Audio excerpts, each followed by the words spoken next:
Hello mga mindset! Welcome to our vlog! For today's video, tuturuan ko kayo kung paano maglagay ng follow button sa Facebook page or Facebook account nyo. Tara, samahan nyo ako!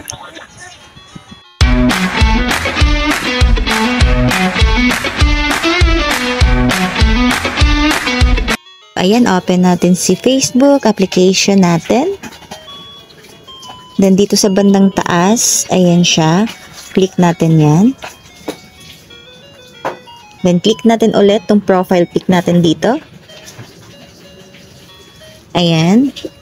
Then, click natin tong tatlong dot dito. Ayan siya. Click natin yan.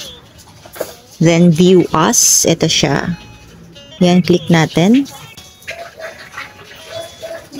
Then, mararoute tayo dito na page. Kung mapapansin nyo, ang meron tayo ngayon is add friend tsaka message. So, papalitan natin yan ng follow button. So, ngayon, ang gagawin natin, back tayo, balik tayo doon sa main menu. Balik tayo dito. Then, scroll down lang tayo at dito sa may settings and privacy, click natin yan. Then, click natin ulit settings dito sa bandang taas. Ayan. Then, scroll down tayo ulit. Hanapin natin si, ito siya, how people find and contact you. Click natin yan siya. Then, dito sa bandang taas, itong who can send you friend request. Kung mapapansin nyo, naka-friends of friends yan. So, yan yung tama.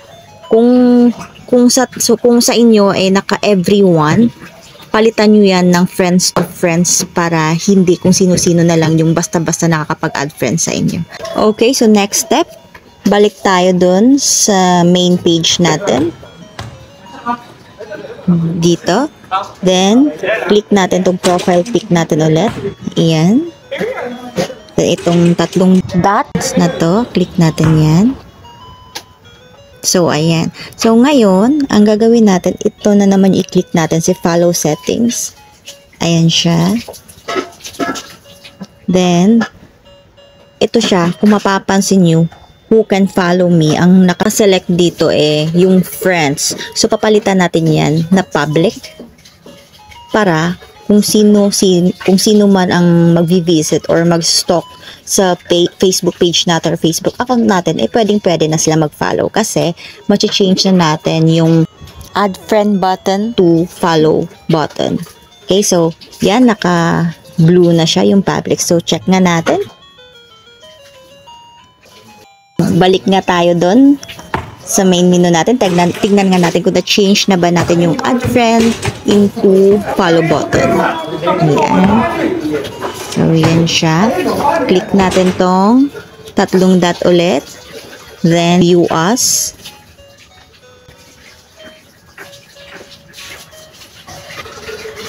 Ayan. So, kanina, naka-add friend to, diba? So, ngayon, follow na siya. Ayan, may follow button na tayo. Very easy na i-subscribe or i-follow tayo ng mga visitors natin. Yan, napalitan na natin yung add friend button to follow button, diba? So, sana may natutunan kayo sa simpleng tutorial na to. And please don't forget to like, subscribe, at hit the notification bell para lagi kayo updated sa mga tutorial namin. Babush!